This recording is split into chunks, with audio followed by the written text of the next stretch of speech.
সমস্যায় যে কিডনি আর লিভার, কিডনিটি ধরা পড়েছে, আবার লিভার বড় হয়ে যাচ্ছে, মাজার হাড় খাওয়া, চিকিৎসা করতেছেন না কেন? পয়সার অভাব বাবা। তাই কয় ছেলে মেয়ে আপনার? তিনটে মেয়ে। তিনটাই। আসসালামু আলাইকুম। আজ আমরা গিয়েছিলাম একটি অসহায় পরিবারের খোঁজখবর নিতে। একজন বড় ভাইয়ের মাধ্যমে আমরা জানতে পারি এই পরিবারের একজন সদস্য দীর্ঘদিন ধরে অসুস্থ, কিন্তু অর্থের অভাবে তিনি ঠিকমতো চিকিৎসা করাতে পারছেন না। খবরটি শোনার পর আমরা আর দেরি না করে সরাসরি তার বাড়িতে চলে যাই। সেখানে গিয়ে তার সাথে কথা বলি, তার শারীরিক ও আর্থিক সমস্যাগুলোর কথা জানার চেষ্টা করি। তাহলে আসুন আর দেরি না করে তার মুখ থেকেই শুনে নেওয়া যাক তার কষ্টের কথাগুলো। জি, আসসালামু আলাইকুম। ওয়ালাইকুম আসসালাম। জি, আপনার কি সমস্যা একটু বলেন, আপনার পরিচয়টাকে বলবেন। আমার পরিচয় বাবার, আপনার গ্রামের নাম, আপনার নাম, আপনার স্বামীর নাম, একটু পরিচয়টা বললে শুরু করবেন। গ্রামের নাম দন্তিনগর, স্বামীর নাম সুলতান। আর কি সমস্যা বলেন? সমস্যায় যে কিডনি আর লিভার, কিডনিটি ধরা পড়েছে, আবার লিভার বড় হয়ে যাচ্ছে, মাজার হাড় খাওয়া, চিকিৎসা করতেছেন না কেন? পয়সার অভাব বাবা। তাই লাস্ট ডাক্তারের কাছে গেছেন কবে? 2 মাস পুরো হয়ে গেল। ওই দিয়ে যেখানে বুধবারে গেলাম। বুধবারে, এই যে শেখপাড় হাতের নাচে স্কুলে।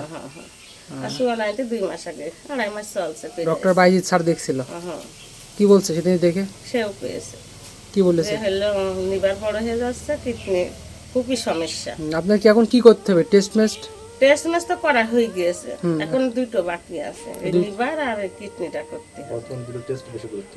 দুটো বেশি করতে। আর কয় টাকা লাগতে পারে? ডাক্তারের হিসাবটা আমরা দিতে পারবো না বাপ, সেখানে যাওয়া আসা, ডাক্তারের হিসাবটা তো আমরা দিতে পারবো না। ওষুধ পানি কি খাচ্ছেন? ওই যে ডাক্তার লিখে দিয়েছে, 2 টাকা করে দিয়েছে, তাই খাচ্ছে গ্রামের মানুষ, এই পাড়ার মানুষ। আচ্ছা, এখন নিজের টাকা দিয়ে খাতে পারিনি, বুঝতে পারছি। পুলিশ দিয়েছে, ওই বাড়িটা দিয়েছে। হাতে বল পায় না, কাজ করতে। তারপরে কাজ কাম খুব একটা করতে পারি না, যাই হাঁকা করি, আবার এই যে পাশ শিরা শুকাল। আপনিও তো অসুস্থ। হ্যাঁ, সবাই অসুস্থ আমরা। সে জিম কাম করে আমার একটু চিকিৎসা করবে। কয় ছেলে মেয়ে আপনার?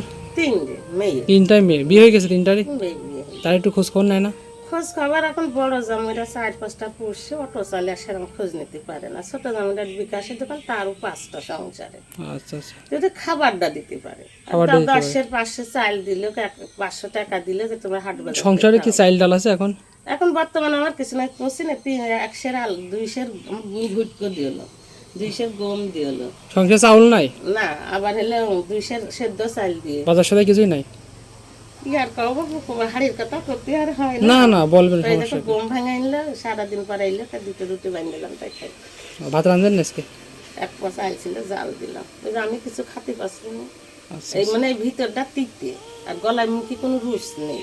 আচ্ছা আচ্ছা আচ্ছা, ঠিক আছে, অনেক ধন্যবাদ। আসুন আমরা সবাই যার যার সামর্থ্য অনুযায়ী এই পরিবারের পাশে দাঁড়াই। সাহায্য করতে না পারলে অন্তত ভিডিওটি শেয়ার করে দিন। আপনার একটি শেয়ারও হয়তো তাদের জন্য সাহায্যের হাত বাড়িয়ে দিতে পারে। ধন্যবাদ। আসসালামু আলাইকুম ওয়া রাহমাতুল্লাহি ওয়া বারাকাতুহু।